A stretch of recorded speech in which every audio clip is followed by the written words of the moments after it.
Yeah, we better get started here. We have a very exciting program today with some very important speakers.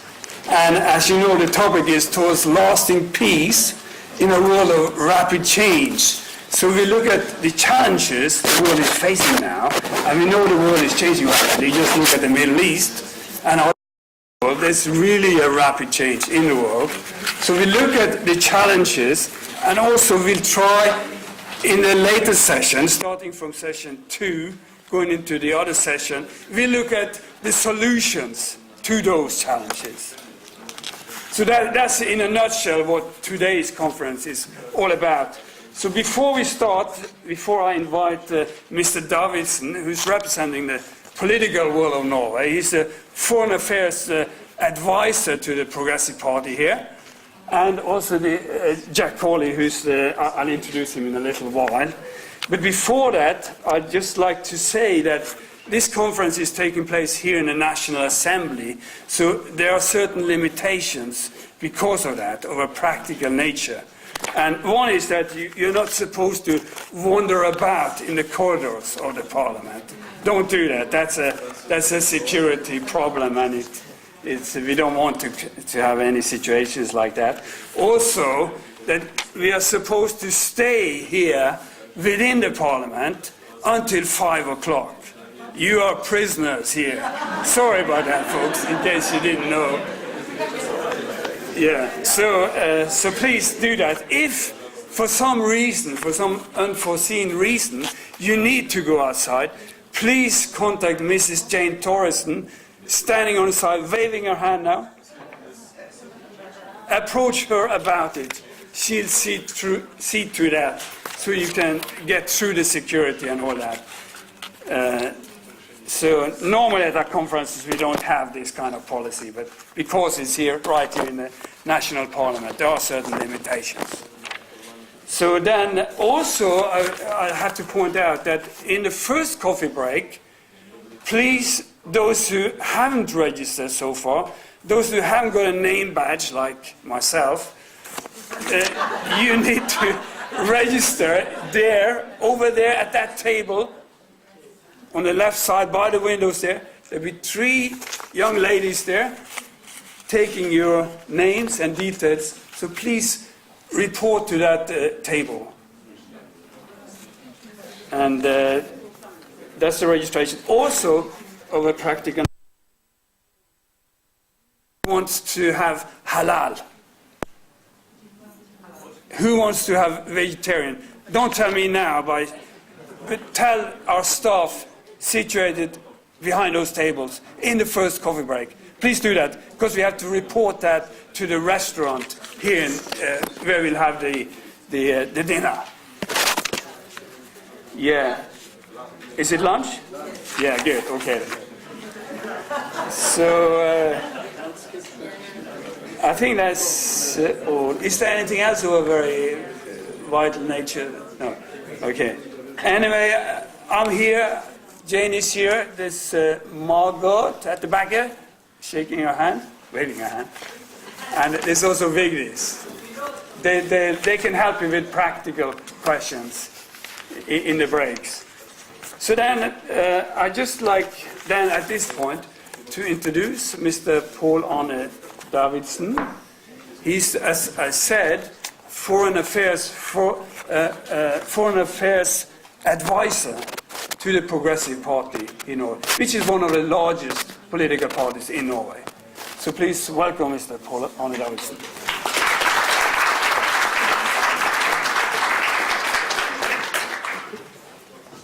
Good morning, everyone. How are you today? Good. Welcome to the Norwegian Parliament, the Stortinget. Some of you have probably been here before, and it's a pleasure for me to welcome so many of you here today in such a beautiful weather. We have a joke in our parliamentary group, since you mentioned prisoners. And for those Norwegians of you, you will understand. I'll try to translate into English, but we have a joke saying that we have ansatte og vi har innsatte på Stortinget. In the Parliament we have both employees, but we also have prisoners or inmates. For those of you who are interested in the history of the Parliament, I will make sure that some pamphlets are distributed and handed out to you in different languages before you leave here at 5 o'clock. I'm not going to go through the history of the Parliament or Norwegian politics as such. I'm just going to say that we have a very proud history, and we are very proud of this building, which was constructed in 1864 by Swedish architect Emil Victor Langlais. And the part we're in now is a newer part of the Parliament that was constructed after the Second World War, during the 1950s. Currently, we are 169 members of Parliament. And the last statistics I saw, we were over 1,000 people working here. Administrative staff, security, the various parliamentary groups, staff secretaries, executive officers, and so on. Some practical questions and issues. You will find toilets just straight down the alley. One stair, you take the stairs down to the 4th floor and you will see signs where you can find the toilets. And I'm also obliged to say a couple of words about fire and security. You have 3 exits. You have an exit straight down the alley, you have an exit here, and you also have an exit on my left-hand side. And in case of emergency, or if there's an alarm sounding, please remain calm and follow any instructions by the security staff here in the Parliament. I'm not going to make this a long speech, so I hope you will have a pleasant day here in Oslo and in the Parliament, and I look forward to participating at the event. Thank you.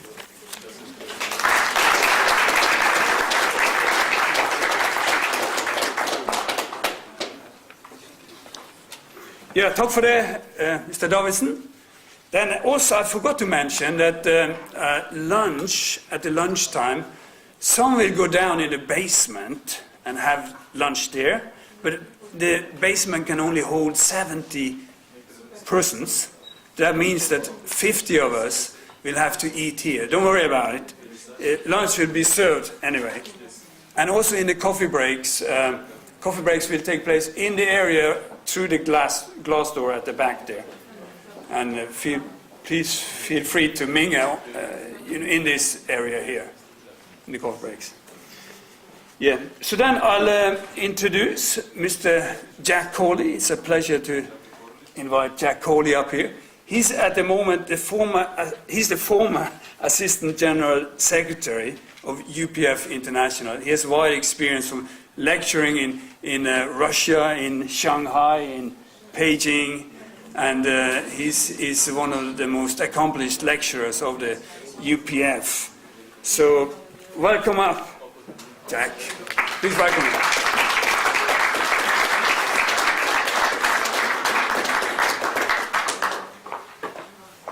Good morning, everyone. It's a pleasure to see you and to be here in this auspicious Parliament of Norway. It's my first visit to Norway, and I'm looking forward to seeing more, although I'm going to be here just a short time, but as long as I'm here, I'll try to find out as much as I can, because some Norwegians visited Ireland a few millennia ago, actually, and made some big changes.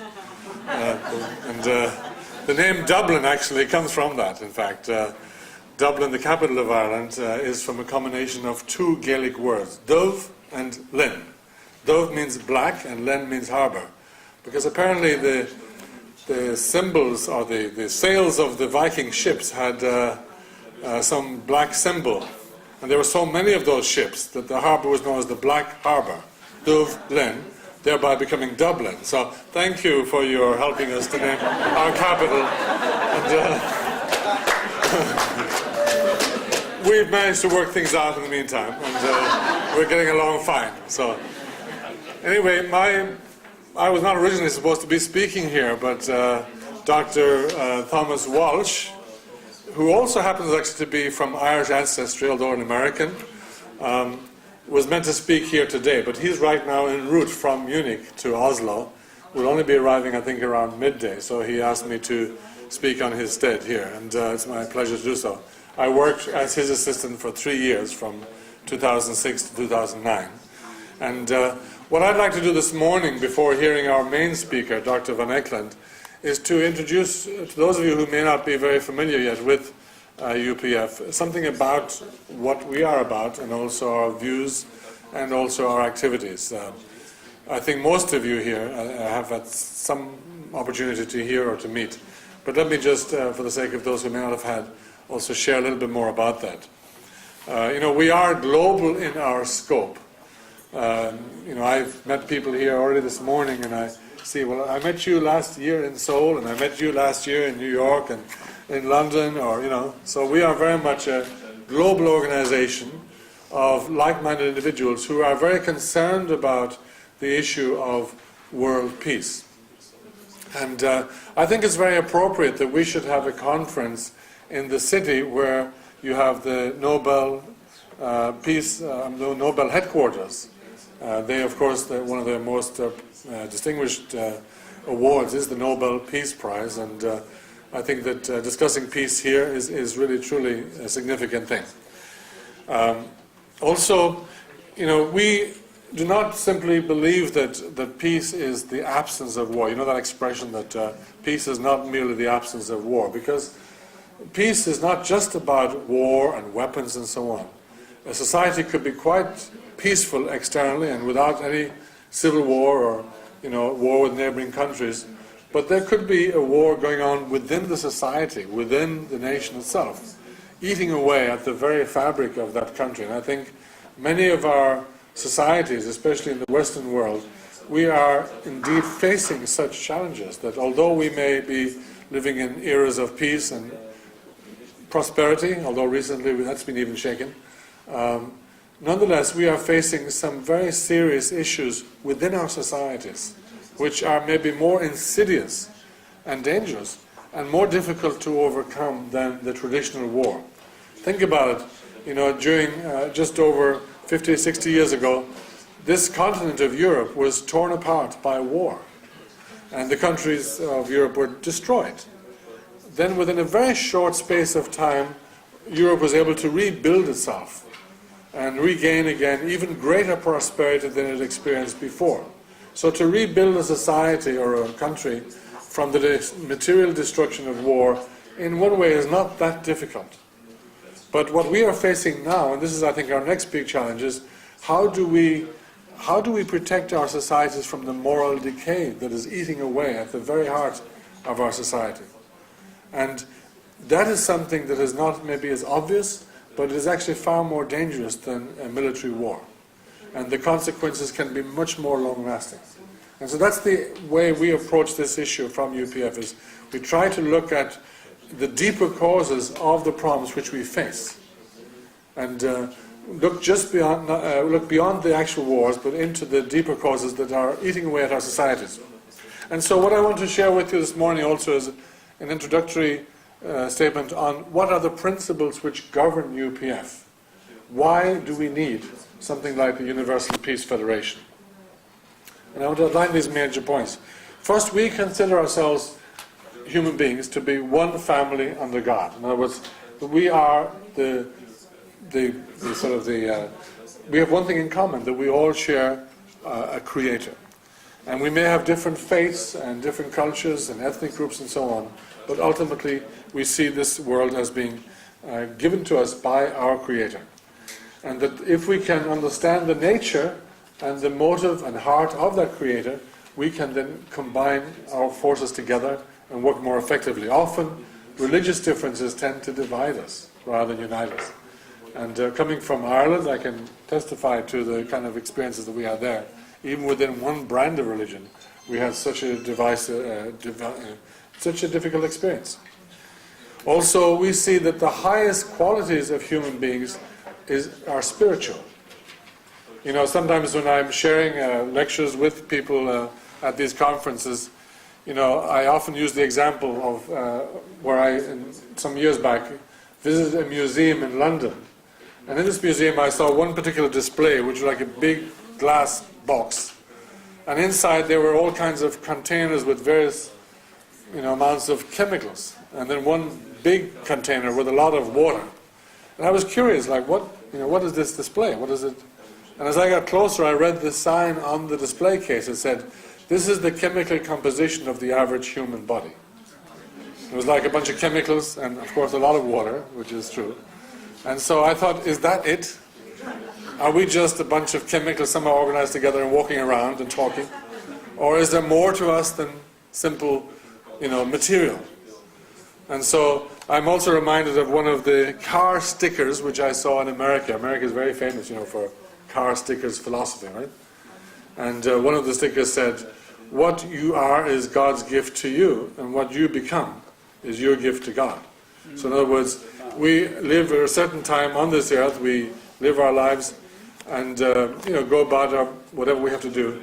And then in the end we must ask ourselves also, is that it? When this heart stops, and we're all only one heartbeat away from the end of our life, what then? Is there such a thing as another life, or what is my life also a spiritual while I'm still living? And so we understand that human beings really look for spiritual values. I lived for over 15 years in Moscow from 1990 until 2006. And what surprised me very much was that in that country I found people far more spiritual than in the West, believe it or not. Spiritual in the sense that they had a view of life which was actually seeing things in a more spiritual way. Although they were following a materialist philosophy, they had sort of been driven towards spirituality. And we in the West were actually more materialist and less spiritual in many ways. And so somehow I felt it was an interesting situation that we were not driven by a materialist ideology, but we ended up being more materialist, whereas in the countries where they were, you know, ruled by a materialist ideology, they were actually more spiritual. Another point that is very important, in which we emphasize in the Universal Peace Federation, is the importance of the family as the building block for peace in society. So we actually consider the family to be the primary institution for civilizing the human being. In other words, that is where we learn the most important and most fundamental lessons which make us who we truly are. And so that's why we also refer to the family as the school of love. And that through the family experience, we are being educated in the most profound way. The schools and so on, of course, educate us in another way. But the family is the institution par excellence as far as fundamental character development is concerned. And so one of the great things that we emphasize in UPF is how can we promote policies, values, activities which support the institution of the family. And because if we can strengthen the family, we are actually strengthening our society.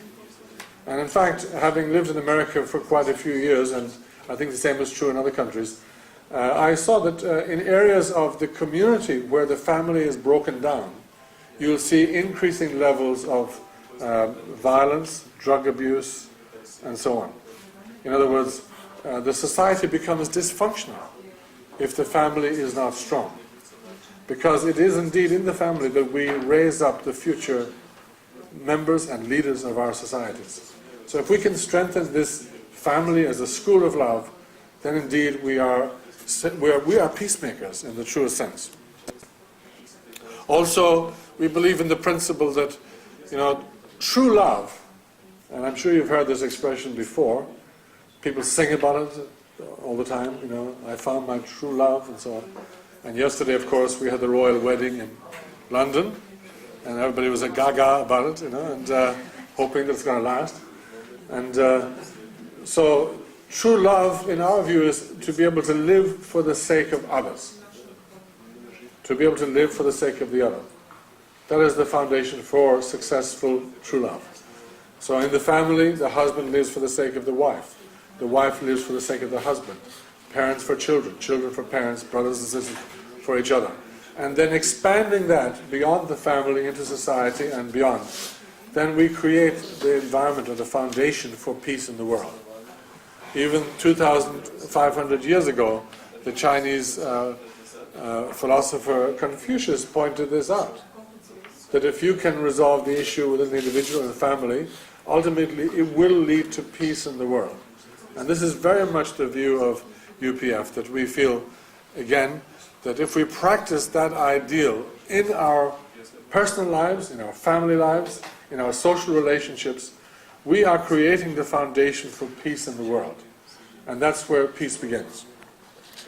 Because we often, are idealistic and we think that, well, this is how peace should be, and we negotiate the end of war, we negotiate ceasefires, we use politics and diplomacy and soft power and so on to try to create peace. But ultimately, peace begins within the individual and expands outwards from there. And of course, you have to deal with all the other practical issues of peace and war in the world. Also, another important element is that we believe that peace has to also be, or harmony has to be created beyond the boundaries of race, nationality, and religion. The world today is too small to be divided along those lines. And you can see that as technology grows and develops, the former geographic or other boundaries that existed which could keep people apart, they're no longer there. If you observe what's been happening in North Africa and the Middle East in recent times, one of the things that is actually fueling, in a way, or supporting that, in a way, revolution is Facebook and Twitter and, the modern technologies which allow people to communicate instantly. So the barriers have broken down, barriers to communicate have broken down. And so more and more people are able to communicate among each other and discover, actually, the way we've been living for the last 40 years is not right. We deserve also to be free. We deserve also to have a democratic society and so on and so forth. And so, but this must come, of course, beyond religious and racial and national barriers. And so, in other words, peace, freedom, and justice are things that are the rights of every human being. And so again, in UPF we support this. We very much support the idea that we need to create the conditions for a peaceful society where people can truly live together.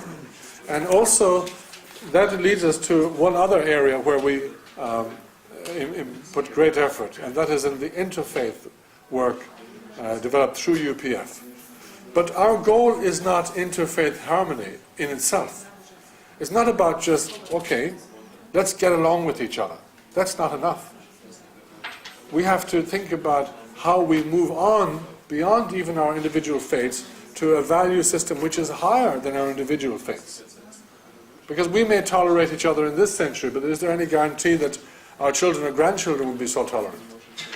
And so we have to think about a value system also where we can actually see what is common and what unites us, and how we can then build upon that to build this one family under God that we talk about. Now, some of the objectives of UPF also I want to mention. One of them is the renewal of the United Nations. The United Nations has done much good work in its history, but there are also many examples of serious failures. We saw the situation in Rwanda, in the former Yugoslavia, and in several other places where, because of the politics within the UN, actually they were prohibited from carrying out some very commonsensical policies, with the result of many people dying. And so, again, we have to think, how does the United Nations act, to deal quickly and effectively and efficiently with problems? And so one of the things that you will be hearing, if you have the opportunity also to attend this program to the end, as well as another program tomorrow, is a concept called Able UN. Now, it's not A-B-L-E, it's A-B-E-L. There's a difference. Able means ability, which is important, But there's also Abel, as in Cain and Abel, the two brothers. In other words, the one who was, in a sense, more righteous, the one who, served God. And so we believe that the UN ultimately should be guided not just by bureaucratic principles or administrative principles, but even by higher moral values. And so one of the proposals that perhaps you'll be hearing about later is the proposal to have an upper chamber in the United Nations, like a second house, composed of representatives of the major world religions. Because if you think about it, the representatives right now in the United Nations are all representing political entities. And some of those are coming from countries that are absolutely not democratic. Yet they have a seat and a vote in the UN. And as you know, many governments are changing every few years. So the representations at the UN are changing every few years. So there's a constant turnover of representatives at the UN. How is it possible to actually have long-term plans and policies if the people there are constantly changing? Because again, this often happens also in local governments, that we think only of how to be elected in the next election. And so our policies are geared towards that. So very short term and not always very helpful. Therefore, our view is that the UN needs also another element, which is the wisdom of religious bodies or organizations or leaders, to be able to create some more long-term stability and upon which it can actually build its policies. Another important issue here is that the UN, many of the conflicts in our world today tend to be divided along religious lines. The Middle East is one example. Northern Ireland was another. Former Yugoslavia was another.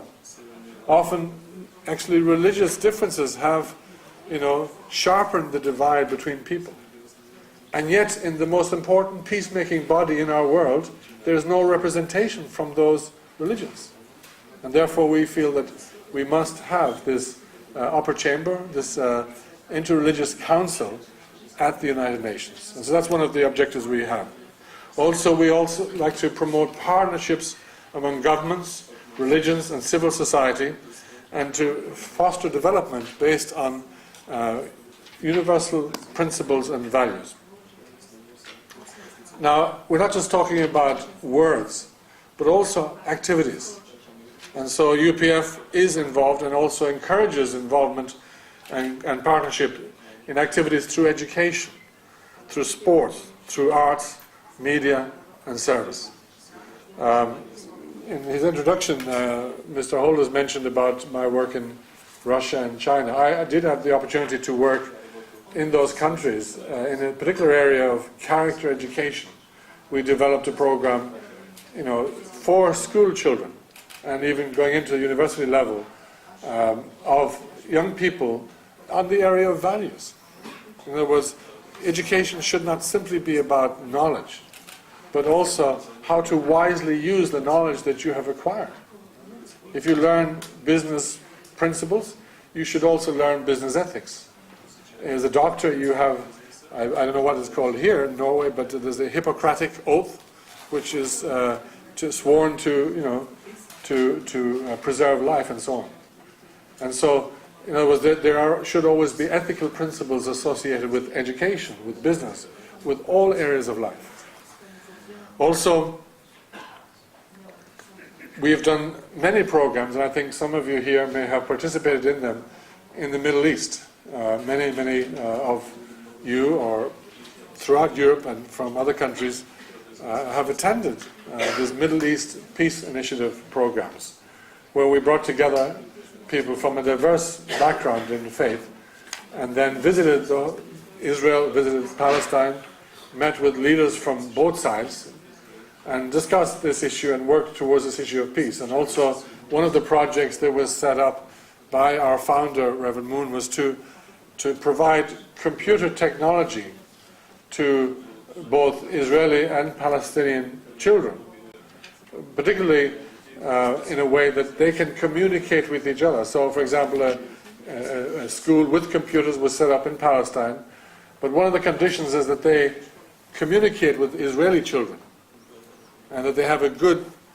relationship through modern technology. In other words, utilize modern technology to develop something positive. You know, often we complain about the internet, and those of you who are parents will, I'm sure, have many times, you know, been frustrated with your kids being stuck on the internet and watching all this nonsense that you find there. But on the other hand, the same technology can be used in a way to bring harmony, to bring understanding. And so this is one of the projects that was developed there.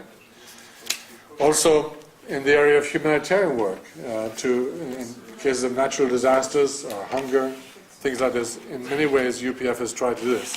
As you see from the poster, the banner here, there is the logo for the Women's Federation for World Peace. And I want to acknowledge Mrs. Caroline Henschen. She is the European Director of Women's Federation. Caroline, why don't you stand for a moment? And I know she'll be speaking later, and I hope you have an opportunity to meet her. I know that that's one of the big areas that Women's Federation works in, is in the humanitarian area. And, you know, in a way, utilizing the natural maternal heart of women to care for people who suffer and to you know, deal with many things. I'm reminded of the time, and I'm also reminded of a statement by the former British Prime Minister, Margaret Thatcher. She used to have a saying, if you want a speech, ask a man. If you want the job done, ask a woman.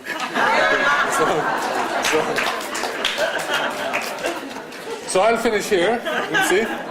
And anyway, I just wanted to share with you a little bit about you know, the vision and the activities and the principles that govern UPF. And I hope that during this short time that we are here in Norway, and you'll have a really good experience. And I also want to encourage all of you to participate tomorrow in our founder's speech. He will be speaking at, we should be there 1:30 at the Bristol Hotel. And this is his first visit to Norway. So we have the opportunity to welcome him and to hear from him. He's now on a tour throughout Europe. In fact, he is now 91 years old. And yet here he is on this tour throughout the world, day and night. And so he's very determined. Age for him is not an issue. His spirit goes beyond his age. So thank you very much again for your kind attention, and I look forward to meeting all of you. Thank you. Thank you, Jack. So I'd like to then introduce the next accomplished speaker, who is Willem van Eekelen. He is the former Minister of Defense of the Netherlands. He's also the former Secretary General of the Western European Union, as well as currently being a member of the Netherlands Advisory Commission on European Integration. So please welcome Dr. van Eekelen.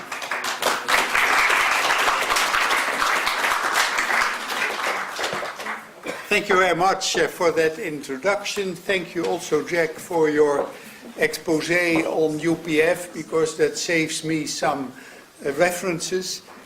For me, it's great to be back in Norway. I've been here many times in the past. I've been a member of the NATO Parliamentary Assembly, of which, of course, Norway is also an active participant. If I compare my previous visits to today, I come to the conclusion that it's much easier to enter Norway than in the past, but it's much more difficult to enter the Parliament than it was in the past. Secondly, while others were speaking, I was watching this wonderful tapestry. I don't know what your impression is, but to me it means that many different people are together. I think a few more people are looking to the right than to the left, and there is only one who's looking straight ahead. And so I'm trying now to look straight ahead, which is not so easy in Norway, certainly when my theme is the role of Europe. Because what is Europe today? And what is Europe today to a Norwegian? When I talk about Europe, I usually mean the European Union. And as Jack said, we came through a terrible time of war. And one of the great achievements, of course, is that now young Germans, young French people, or whatever young people in Europe, we are not thinking of war among ourselves. That, I think, is a great achievement. But looking at the past is, I think, not good enough. What are we going to do in the future? And then in the Netherlands we had an interesting public opinion poll by one of our social economic institutes, and they asked the people, are you satisfied with your present situation? And the same question was asked in many other countries of European Union. And we came to the conclusion that the people who are the most satisfied are the Danes. And the second most satisfied people are the Dutch. But, there is a big but.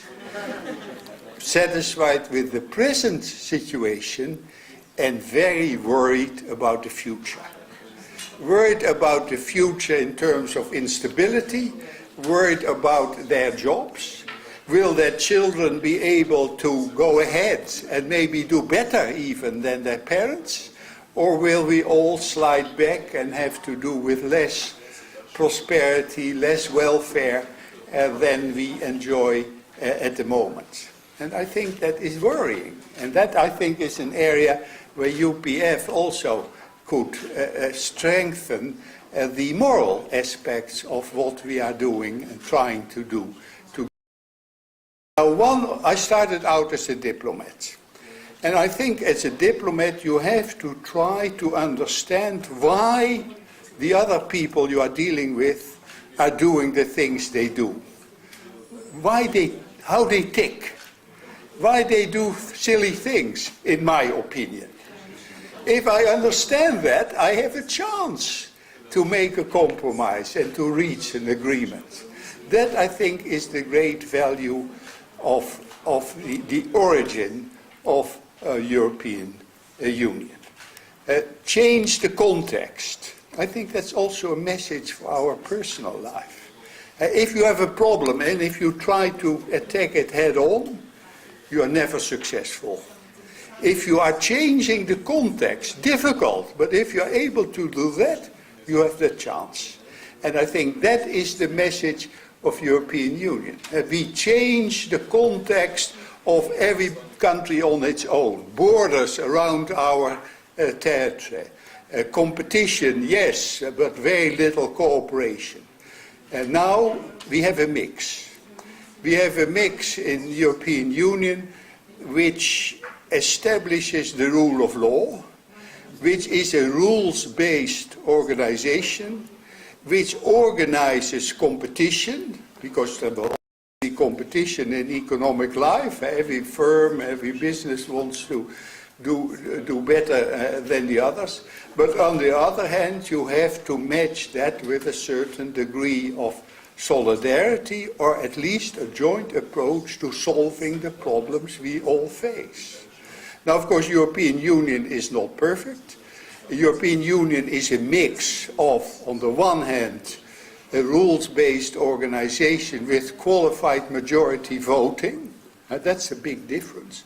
In an intergovernmental organization, everybody has to agree, which means it takes a long time and sometimes it's impossible. Security Council, primary responsibility for peace and security, but there is a veto. And if there is a veto by one of the permanent members, nothing happens. And for decades, not very much happened.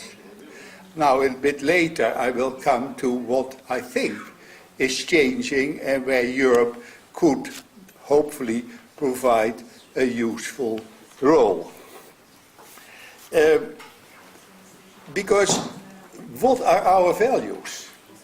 Our values are, I think, democracy, the rule of law, accountability for government, what they are doing, to Parliament, checks and balances, and so on.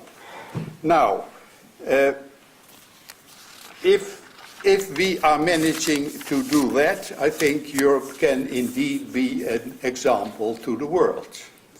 Today we are talking much about the BRICS. BRICS, not the stones, but BRIC, which means Brazil, Russia, India and China. Of course, they are very important countries. They will play a much bigger role in economic life in our world. But there is no cement between the BRICS. The Chinese and the Indians have had a war. The Russians are scared stiff about the Chinese. The Brazilians slowly are starting to play a big role in international affairs, but are still basically a Latin American power. So on the one hand, I'm in favor of bringing them into the international community and certainly China. But on the other hand, I have to recognize that this will be a very slow process. And that some of the values of the Chinese are not the values you Norwegians of I Dutch are sharing. They have a different approach. It's possible, I think. They are fairly responsible in their practical policy, but still, we have a long way to go. Now, as Jack said already, we have seen great upheavals. And maybe even a paradigm shift. You know, paradigm, wonderful word, which means that the whole context is changing. I don't know, but it looks like it. And certainly when we are looking at North Africa and the Middle East, potentially there could be a fantastic change. And there are several things why I say that, which are encouraging. In the first place, the revolts which we have seen there were not inspired by religious fundamentalism. They were inspired by young people wanting jobs. They were inspired by people not having enough money to buy food. And in that way, they reacted against governments which had been there for 30, 40 years without really doing very much for the people and being dictatorships rather than democracies.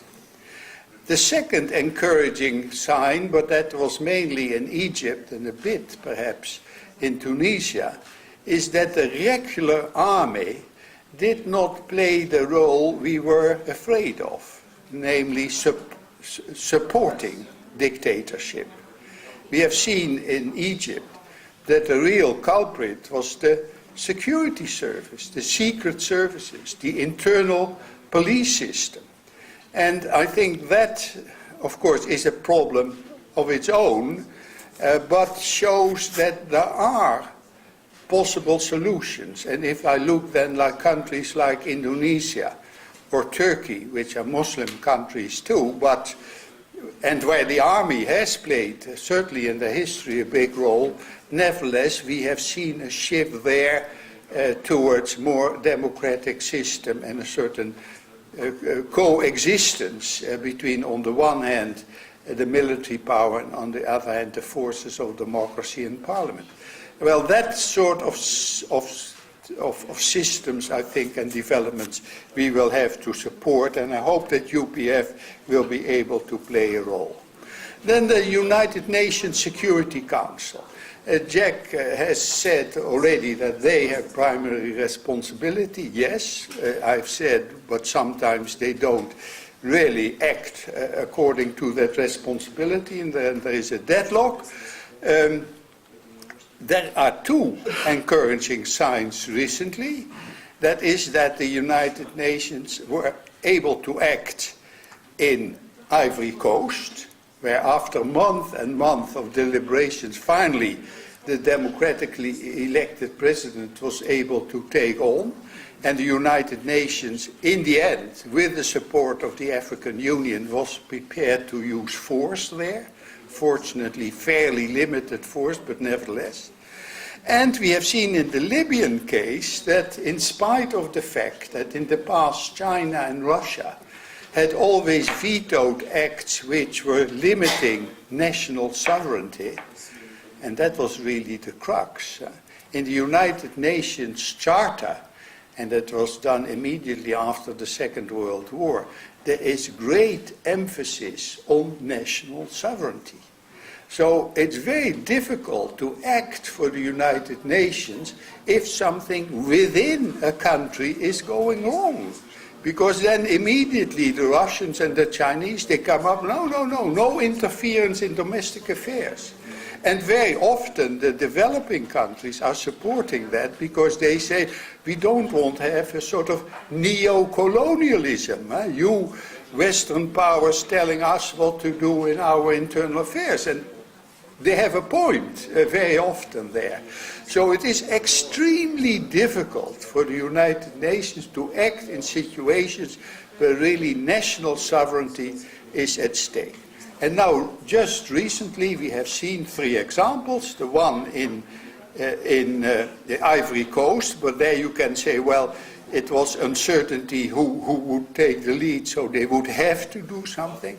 But then we have seen in Libya that first the Security Council said, let us ask the penal court, which we have established in the meantime. We have an international penal court now in The Hague. They are looking for some work, I think, and there's plenty of work for them to do because they have been asked to investigate the role of Colonel Gaddafi and see whether he has committed crimes against humanity and used his military against his own population. That is, I think, a follow-up of the system which Kofi Annan, whom I admire when he was Secretary General, said we need responsibility to protect. In other words, there is a responsibility of governments to protect their own people and not to suppress them and not to act against their interests. Now, of course, again, who is going to determine when such a case exists? And the international system and the General Assembly has limited the application of responsibility to protect to war crimes, genocide, ethnic cleansing, and then what we call crimes against humanity. And it is the latter one where Colonel Gaddafi now will be charged, if he's still alive, by then. I think that's progress, because this notion of responsibility to protect is fine as a word, but what about the action? No words but deeds, our football club in Rotterdam says. No words but deeds. The words are fine, but where are the deeds? Now, finally, I see that the United Nations, and of course these were extreme cases, nevertheless was able to act. And to Norwegians, I say, this is also something which goes beyond European Union. We have had, and I was present in 1975, the final act of Helsinki. We have then, that was the time when there was still a Cold War, and when the Russians were, or Soviets in those days, were trying to build a fence in the middle of Europe. And then together, and Norway played an important role in that, we managed to establish certain principles for the conduct of governments in Europe. And one of the main principles was that it is a legitimate subject of international diplomacy to talk about the way a government is treating its own people. That's what we established in 1975. That was one of the reasons why ultimately the Soviet system disintegrated. We had in Prague and Poland, we had movements of liberation and expression. Well, that we did in Europe, the whole of Europe, not only European Union, the whole of Europe, and I think that is an example which we should set to the world. Now, what are the consequences of these developments? In the first place, I think, and that has been said by European Union as a whole,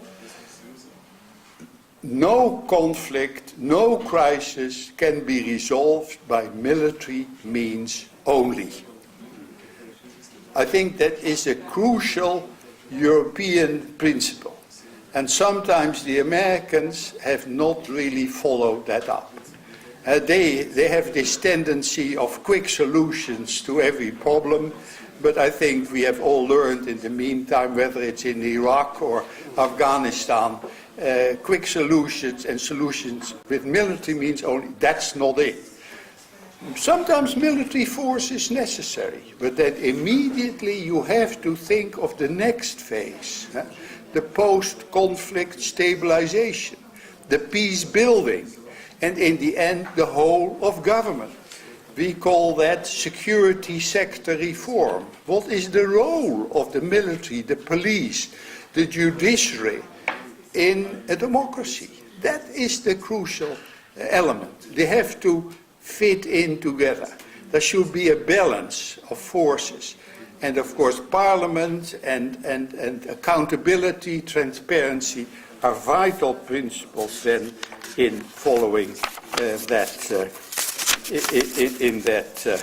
up. So I think that is an important conclusion. My second one is that unfortunately both NATO and European Union are divided. You may have seen Germany abstained on the resolution for the no-fly zone in Libya. Fortunately, the Chinese and the Russians also abstained, so it was possible to adopt a resolution. If they had said no, it would have been hopeless. And then we see the peculiar situation that the only countries which were really able to act, and to act quickly, were France and Britain, even together.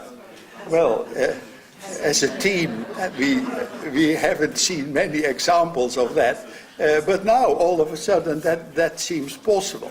Now, you can criticize that. You can criticize and say, well, they should have consulted with the others. On the other hand, if they had not acted, I think by now the rebellion in Libya would be over, and Gaddafi would have crushed all the resistance. So it is always a balance in decision making. And then finally on this, what is the ultimate objective? And there I think we need more clear thinking. Because normally the objective is to restore peace, to restore normal conditions, to start a process which can lead to better government, whole of government. The whole of government should be involved, not only the military or the police or any other sector. It's a balance. But now, clearly, in the case of Libya, the objective is change the regime. Gaddafi has to go. And even governments say that loudly. That's a change. You can question that, of course, from the legal point of view, but on the other hand, in the case of Libya, I think it's so clear in the first place, all the killing of his own people, and then secondly, of course, no real transparency, no democracy, no accountability. That is something to contest. But if you compare this with earlier situations, of course, then it's a big difference. It really, in Iraq, in the beginning, we didn't say regime change. No, we only said Saddam, he had weapons of mass destruction, which later on he didn't seem to have. So that was an entirely new situation. Now, what does this mean for us? For us in our countries, but also I think for us in UPF. I think for the first time I see a possibility for change in the Middle East and North Africa. And I think we should do our utmost to encourage that. How? Well, in the first place, of course, to encourage democratic government. But then the first dilemma occurs. How soon is it warranted to organize elections in Egypt or Tunisia, where there are no new leaders yet, and where the political party system is still in its infancy? There are some political parties in Egypt, but they were parties which were tolerated by the Mubarak regime, and they would not be too much opposed to his policies, etc. So it was often more a semblance of democracy than real democracy. Now, how soon can you ask countries to go to new elections? I think one of the mistakes we made, probably both in Iraq and in Afghanistan, is that we encouraged elections too quickly. On the other hand, if we had not done that, then the legitimacy of the government would be even less than it is today already. So the notion, on the one hand, that we want to have democracy, but on the other hand, we want stability, is now one of the crucial issues of our leaders in dealing with a situation like in Yemen or in Syria. What Syria is doing is, of course, a violation, in my view, of responsibility to protect. But on the other hand, nobody is going to intervene militarily in Syria, I think. And the same in Yemen, where the president was, of course, well, virtual dictator, but he had established a certain order for 30, 40 years, and had, well, the civil war seemed to have been overcome. So, on the whole, the West was not too negative about him. In fact, the Americans rather supported him. And then you have this dilemma. And there is more of a dilemma, I think, even especially for UPF and how we approach these questions. What is the difference between hooligans roaming through the streets and upsetting the rule of law and legitimate uprising, legitimate rebellion? Well, there you may differ in your opinion, and so you constantly have to ask yourself, where is the border? Where do I really, as a human being, think that a government goes too far? So, in my view, what could we do as UPF, but also as individuals and countries? In the first place, to support the moderates. Support the moderates, especially among the religious groups. People are now very much afraid that the Muslim Brotherhood will take over in Egypt, or probably what will be worse, the Salafists, who are supported by Saudi Arabia, strangely enough, but that's perhaps even more moderate. And I think that is special for UPF. Avoid violence in the name of God. If you have the message of UPF, a family, one family under God, then that is completely opposed to the notion of violence in the name of God. And I think that is the distinguishing point which we should try to stress. And then secondly, spread a message of hope. A message of hope to these young people. A message of hope to the people who are now trying all to go into European Union and upset our system and the Schengen system, and that the Italians doing some very strange things with them, allowing them to go throughout European Union on a temporary visa because they cannot cope with them themselves. Well, then I would say let's help the Italians in temporary support for these refugees, but don't burden the others with tens of thousands of people upsetting our social systems, and in a situation where many of us already have high unemployment. And then engage with civil society. And that's our hope. There is no real civil society in most of these Muslim countries, which are now under upheaval. That is what we should, organizations of citizens in every field, social field, political field, and whatever. And then, of course, in dealing with responsible leaders, emphasize the principles I mentioned already. Transparency in your government. A government should reveal what it is doing. And then it should justify what it wants to do. In Parliament, but also in public debate. And then finally justify. Justify what you are doing. So it is to me reveal, explain and justify. That are to me the three principles of democratic governments. And then finally, as a very special point with regard to UPF, my wife and we have both participated separately in MEPI activities, the Middle East Peace Initiative of UPF. I think it was a wonderful program, a balanced program. We were able to talk to people from all sides. I think now it is high time to renew that, not only between Israel and Palestine, because that is, of course, a very crucial question.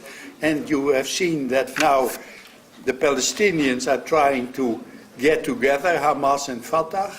The Israelis are worried stiff about the impact of that. And I think they should change their policy drastically and terminate the settlement policy and really talk about that.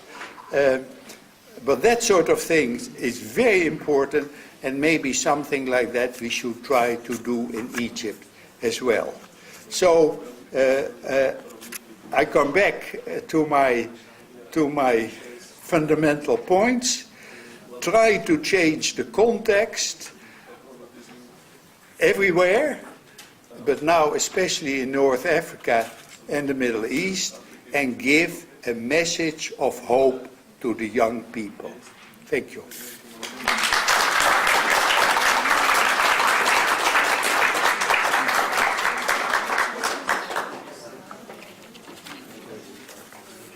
Thank you, Van Eckelen, for a very insightful speech about transparency, among other things.